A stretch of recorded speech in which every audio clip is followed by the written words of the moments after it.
Entre libros, una voz a tu corazón. Lectura de libros cristianos en la voz de Elizabeth Bernal.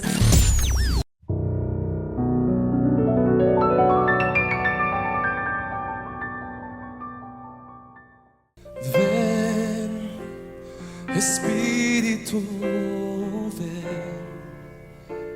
y lléname, Señor, con tu preciosa unción. Ven, Espíritu, ven y lléname, Señor, con tu preciosa unción. Purifícame y lávame, renuévame y restáurame, Señor, con tu poder. Purifícame y lávame, renuévame y restáurame, Señor, te quiero conocer. Ven, Espíritu, ven, Espíritu, ven y lléname, Señor, con tu preciosa unción. Ven, Espíritu, ven, Espíritu, ven. Dios les bendiga, queridos oyentes, bienvenidos a su programa Entre Libros. Mi nombre es Elizabeth Bernal y hoy nos encontramos en la parte número 7 de la lectura del libro Buenos días, Espíritu Santo, escrito por Benny Hinn. Y estamos en el capítulo 5, ¿qué voz escuchas tú? En la parte anterior con los títulos En el principio, una voz desde el cielo, ¿quién es Jehová? Como el sol en el cielo, ¿cómo tú lo sabes? Sígueme. Siguiendo su voz, tu conciencia lo confirma. Quedamos en que nosotros sabemos que Dios, el Espíritu Santo, nos habla. Tenemos su dirección. Podemos tener conocimiento por la palabra que Él mismo nos da a entender. Y es esa confirmación continua a nuestro espíritu. Y ahora el Espíritu Santo está aquí para comunicarse con usted y conmigo. Y así damos continuidad a la lectura el día de hoy.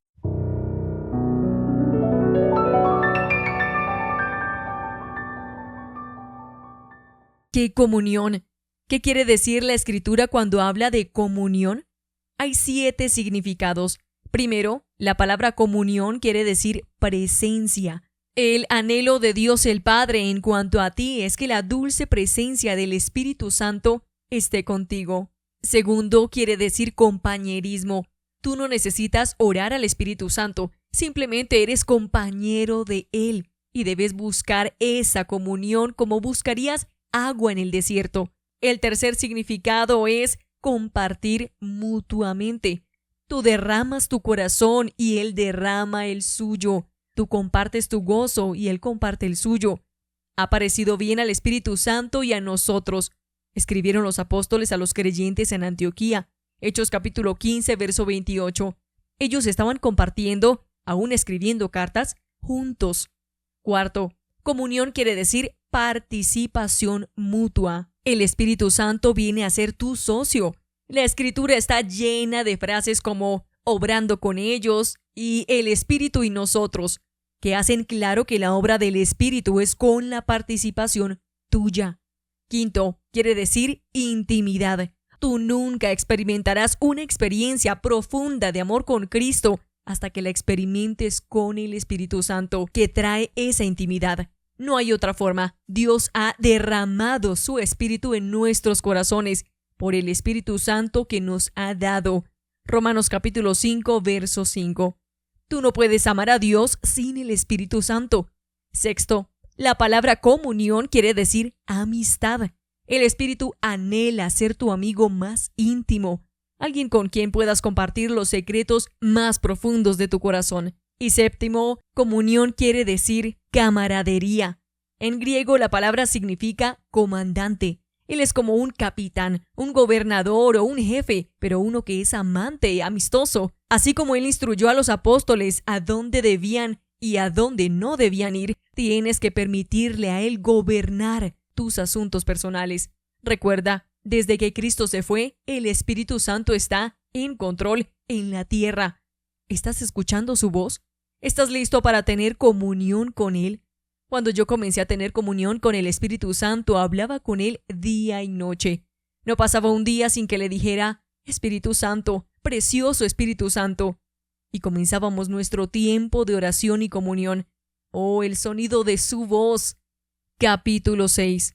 Espíritu, alma y cuerpo. Satanás, el gran engañador, ha hecho una labor increíble. Él ha convencido al mundo, aun a ministros consagrados del Evangelio, de que el Espíritu Santo no es nada más que una influencia o un poder especial. Este engaño es de primera importancia para Satanás, porque él sabe que cuando tú descubras la personalidad y realidad del Espíritu, tu vida será cambiada dramáticamente. Solo mira la historia. Cada gran avivamiento fue acompañado por una revelación del Espíritu Santo. Aún Martín Lutero le da crédito por la gran reforma a la obra del Espíritu. Él dijo que Gálatas era su libro de la Escritura favorito por el versículo que dice, andad en el Espíritu y no satisfagáis los deseos de la carne. Gálatas capítulo 5, verso 16.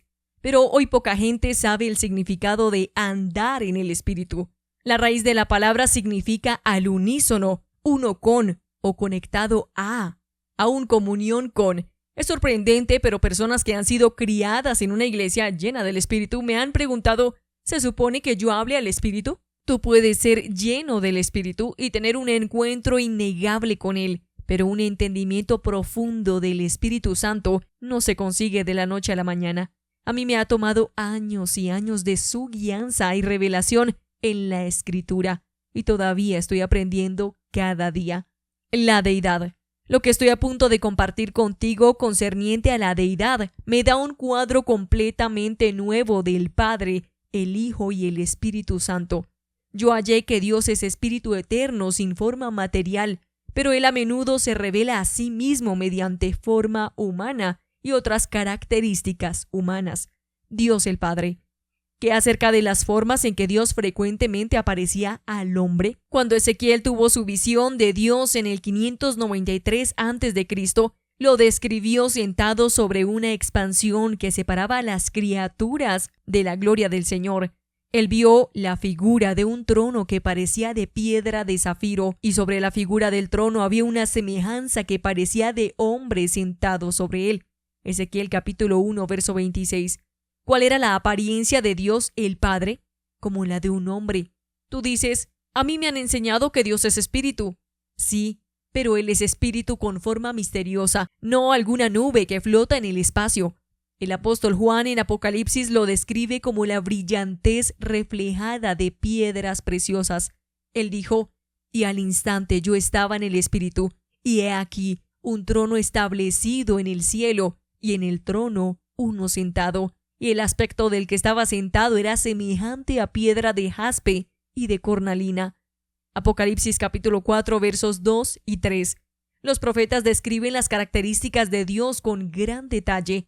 Isaías dice, sus labios lleno de ira y su lengua como fuego que consume, su aliento cual torrente que inunda. Isaías capítulo 30 versos 27 y 28. Y Dios revela el hecho de que Él puede ver. Hicieron lo malo delante de mis ojos. Isaías capítulo 66, verso 4. Para mi asombro hallé que Dios se describe como teniendo la semejanza de dedos, manos y rostro. Después que el Señor habló a Moisés en el monte Sinaí, Él le dio las tablas de piedra, escritas con el dedo de Dios. Éxodo capítulo 31, verso 18. Entonces el Señor le dijo a Moisés, no podrás ver mi rostro, porque no me verá hombre y vivirá. Éxodo capítulo 33, verso 20. Él aún le habló a Moisés de su espalda. Y cuando pase mi gloria, yo te pondré en una hendidura de la peña, y te cubriré con mi mano hasta que haya pasado. Después quitaré mi mano y verás mis espaldas, mas no se verá mi rostro. Versos 22 y 23. Si Dios se revela a sí mismo solo como un espíritu invisible, ¿Cómo fue posible que Adán y Eva oyeran sus pisadas y oyeron la voz de Jehová Dios que se paseaba en el huerto al aire del día? Génesis capítulo 3, verso 8. Dios también tiene un corazón, y se arrepintió Jehová de haber hecho hombre en la tierra, y le dolió en su corazón, como un fuego abrasador. Ahora miremos al Hijo. Antes del Señor Jesús venir a la tierra, Él, con Dios el Padre, tenía solo una forma inmaterial. Su cuerpo terrenal de carne, sangre y huesos lo obtuvo cuando nació como un bebé en Belén. Y como tú, Él creció y llegó a ser un hombre. Si yo preguntara, del Padre, Hijo y Espíritu Santo, ¿cuál es una persona en verdad? La mayoría diría que el Hijo. Podemos identificarnos con Cristo porque Él tomó la forma de un ser humano. De hecho, si no crees que Cristo vivió, murió y resucitó de los muertos, es imposible para ti ser un cristiano. Eso es el fundamento que hace posible tu salvación. La Biblia es clara cuando dice que Jesús, parte de la deidad, tiene un alma. En Getsemaní, antes de la crucifixión, Él dijo a sus discípulos, «Mi alma está muy triste hasta la muerte». Marcos capítulo 14, verso 34. Tenemos una descripción física de Cristo que nos da la imagen de Él. Sabemos, por ejemplo, que Él tenía barba y posiblemente el pelo como era la costumbre entre los judíos de esa época. En la profecía del Antiguo Testamento concierne a los sufrimientos del Mesías. El Señor dice, «Di mi cuerpo a los heridores y mis mejillas a los que me mesaban la barba». Isaías capítulo 50, verso 6. Hoy Cristo en su cuerpo resucitado se sienta a la derecha del Padre. ¿Y a qué se parece Él? Juan en Apocalipsis vio una visión de Él, uno semejante al Hijo del Hombre, vestido de una ropa que llegaba hasta los pies y ceñido por el pecho con una cinta de oro. Su cabeza y sus cabellos eran blancos como blanca lana, como nieve, sus ojos como llama de fuego, y su rostro era como el sol cuando resplandece en su fuerza. Apocalipsis capítulo 1, versos 13, 14 y 16. Tenía en la cabeza una corona de oro. Apocalipsis capítulo 14, verso 14. Y en su vestidura y en su muslo tiene escrito este nombre, Rey de Reyes y Señor de Señores. Apocalipsis capítulo 19, verso 16. No es Dios el Padre de quien Juan está hablando, es el Hijo del Hombre. Y su cuerpo humano glorificado es diferente de la forma divina de Dios, el Padre. Una mente propia. ¿Pero qué acerca del Espíritu Santo? ¿Tiene Él una mente, una voluntad y emociones? Ciertamente, es un tema que la mayoría de los ministros tienen miedo, pero yo he experimentado la persona del Espíritu Santo. Indiscutiblemente todos estamos de acuerdo en que Él es un espíritu. Esto es parte de su nombre. ¿Pero qué sobre su ser interior? ¿Es Él realmente una persona?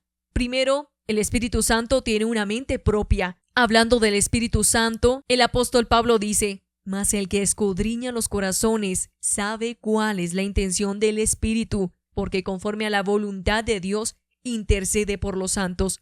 Romanos capítulo 8, verso 27. La mente del Espíritu es individual, no la misma mente que la del Padre y del Hijo. Él también tiene emociones. Él tiene sentimientos profundos que le permiten contristarse y amar.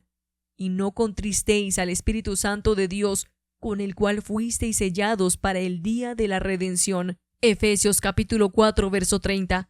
Su corazón puede ser tocado y tiene la capacidad de expresar amor. Pablo, escribiendo a los cristianos en Roma, dijo, «Pero os ruego, hermanos, por nuestro Señor Jesucristo y por el amor del Espíritu, que me ayudéis orando por mí a Dios». Romanos capítulo 15, verso 30. ¿Te puedes imaginar que se pueda amar sin emoción? Y lléname, Señor, con tu preciosa unción. Purifícame, purifícame y lávame, renuévame y restáurame, Señor, con tu poder. Purifícame y lávame, renuévame y restáurame, Señor. Te quiero.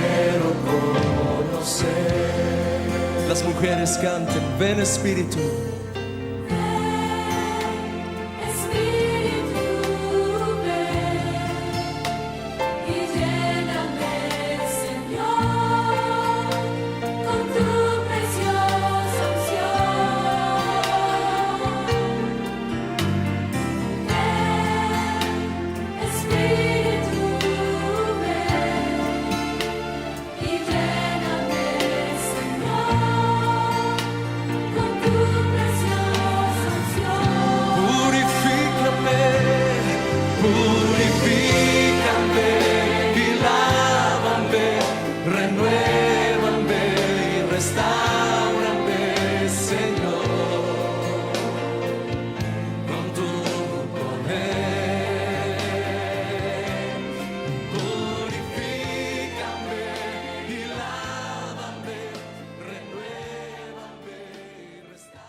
La persona del Espíritu. ¿Qué acerca de la voluntad del Espíritu Santo?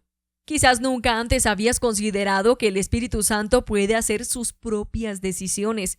Ciertamente que Él puede, pero sus decisiones están siempre en armonía con las del Padre y las del Hijo.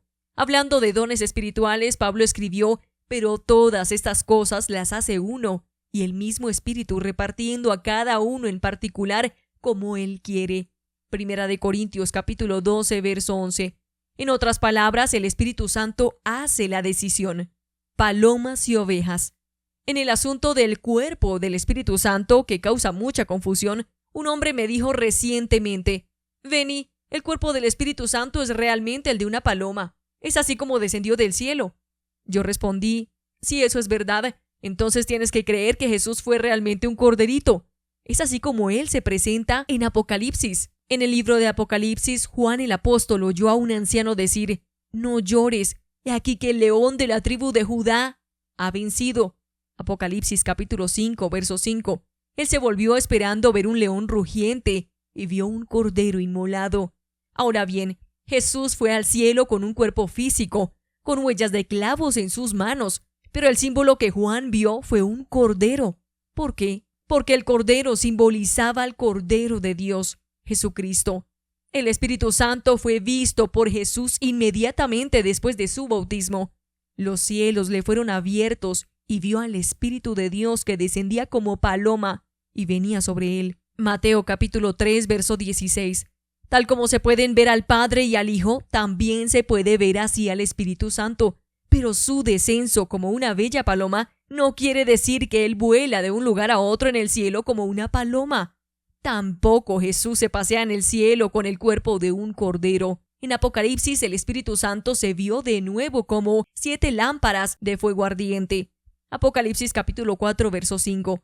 Si el Espíritu vino como una paloma en Mateo, no puedes esperar que tenga un cuerpo compuesto de 7 candelabros o 7 cirios ardientes. El Espíritu Santo no es una paloma, ni tampoco es 7 lámparas. Un cordero, una paloma, una lámpara son símbolos, no formas físicas de cuerpos. Oír, hablar, ver. La Escritura, sin embargo, me dice que el Espíritu Santo se puede comunicar, aunque Él no tiene oídos o boca. Él ciertamente puede oírnos y hablarnos. Hablará todo lo que oyere. Juan capítulo 16, verso 13. Y tenemos que escucharlo. Oiga lo que el Espíritu dice. Apocalipsis capítulo 2, verso 7. Y aunque Él no tiene ojos como los míos, el Espíritu todo lo escudriña, aún lo profundo de Dios. Primera de Corintios capítulo 2, verso 10.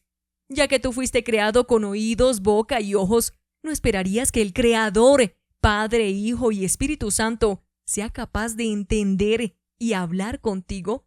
Yo también creo que el Espíritu Santo puede hacer conocer su presencia mediante formas corporales y aún permanecer sin limitaciones y totalmente omnipresente. La Biblia dice claramente: el Espíritu de Dios se movía sobre la faz de las aguas. Génesis capítulo 1, verso 2. Ahora bien, la Biblia no me dice a qué se parece. Se me dice un poco de cómo el Padre se revela a sí mismo, y se me da alguna descripción de Cristo, pero detalles concernientes a la manera en que el Espíritu Santo se nos revela a sí mismo son raros en la Escritura. Algunas veces Él se ve, pero no se oye. Otras veces se oye, pero no se ve. En cualquier momento, sin embargo, puede revelar su presencia y mensaje mediante cualquier forma que Él escoja. Una apariencia impactante. ¿A qué Dios el Padre en ocasiones se parece? Aunque nunca lo he visto hacer una aparición visible física, yo creo que, como en el caso del Espíritu Santo, Él puede hacerse ver como se veía Jesús en la tierra. De hecho, muchos rasgos del carácter divino se dan a conocer mejor mediante la naturaleza humana, que fue creada a imagen de Dios. Génesis capítulo 1, versos 26 y 27. Santiago capítulo 3, verso 9. Hebreos habla de Cristo como siendo el resplandor de su gloria y la imagen misma de su sustancia. Hebreos capítulo 1, verso 3. Yo solo puedo llegar a una conclusión. Cuando vemos a Jesús, también vemos al Padre. Y yo creo que Jesús revela al Espíritu Santo como revela al Padre.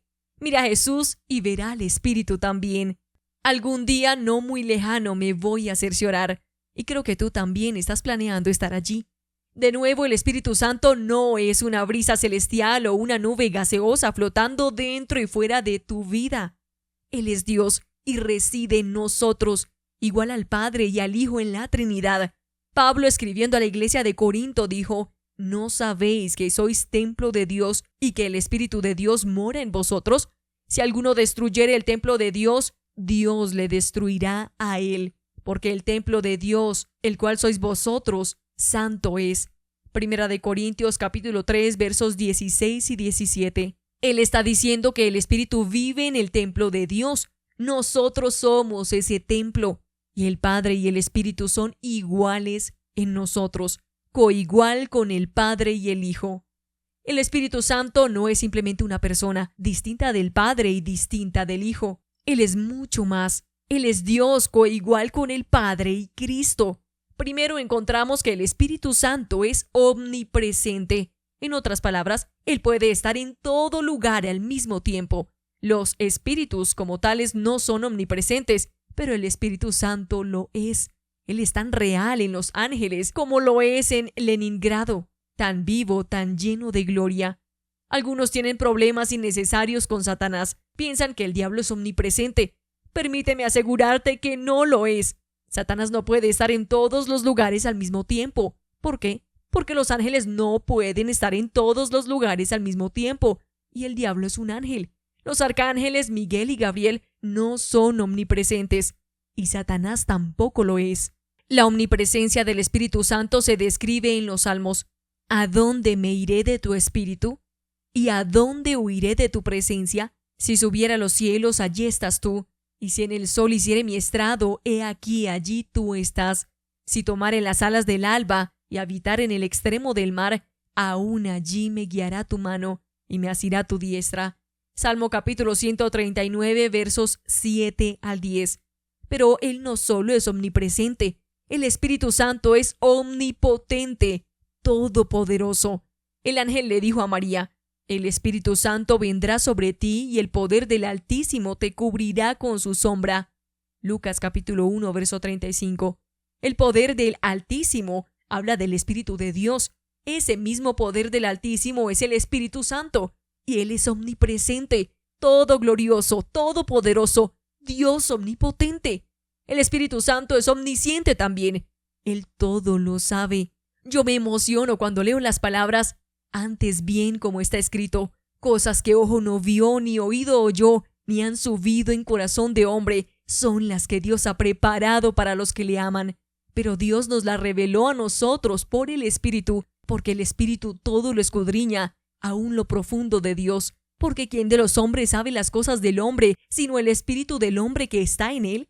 Así tampoco nadie conoció las cosas de Dios, sino el Espíritu de Dios. Primera de Corintios capítulo 2, versos 9 al 11. Piensa en esto. El Espíritu Santo en realidad escudriña la mente de Dios. Él descubre lo que hay allí y te lo presenta a ti. Él dice: aquí está lo que he hallado. ¿Cómo puede Él escudriñar las cosas profundas de Dios? Porque Él es omnisciente. Hay algo más que necesitas saber acerca de Satanás. Él no puede leer tu mente. Los ángeles no pueden leer tu mente. Y el diablo es un ángel. Si pudiera leer tu mente, sería un espíritu omnisciente. Ese lugar está reservado para el Padre y el Espíritu Santo. Satanás no puede leer tu mente. ¿Debe él ser adorado? Aquí hay una pregunta importante que tengo que contestar. Si el Espíritu Santo es omnipresente, si es omnipotente, si es omnisciente, ¿debemos adorarlo como Dios? ¿Merece él nuestra alabanza y adoración? Los cristianos tienen un problema principal cuando se presenta el tópico de la adoración al Espíritu. Es un tópico que prefieren no discutir. Y si les preguntan, ¿por qué no adoran al Espíritu Santo?, ellos no parecen hallar una respuesta. O dirán algo como, bueno, no se espera que lo hagamos. Para ser sincero, yo tenía el mismo problema. ¿Por qué? Porque el diablo me engañó como ha engañado a tantos. Yo pensaba, ¿cómo puedo adorarlo? Eso no es lo que me han enseñado. El Espíritu Santo, sin embargo, es mucho más que un pájaro que vuela en el espacio que te dé la experiencia pentecostal. Si Él es todo lo que hemos estado diciendo, igual al Padre y al Hijo, entonces hay que adorarlo. Después de todo, ¿no adoramos al Padre y no adoramos al Hijo? Te preguntarás, ¿cómo debe adorarse al Espíritu Santo? Bueno, ¿cómo adoras tú a Dios el Padre? ¿Y cómo adoras al Hijo? No debe haber diferencia. Debes derramar sobre Él tu devoción y amor. La Biblia nos dice que la deidad, Padre, Hijo y Espíritu, existe por sí misma. Cuanto más la sangre de Cristo, el cual mediante el Espíritu eterno se ofreció a sí mismo, sin mancha a Dios, limpiará vuestras conciencias de obras muertas para que sirváis al Dios vivo. Hebreos capítulo 9, verso 14. Cuando aprendemos acerca de los ángeles, vemos que ellos solo están presentes por la existencia de Jesús. Pero tengo noticias para ti. A Dios el Espíritu Santo se le puede atribuir el yo soy, tanto como a Dios el Padre y Dios el Hijo.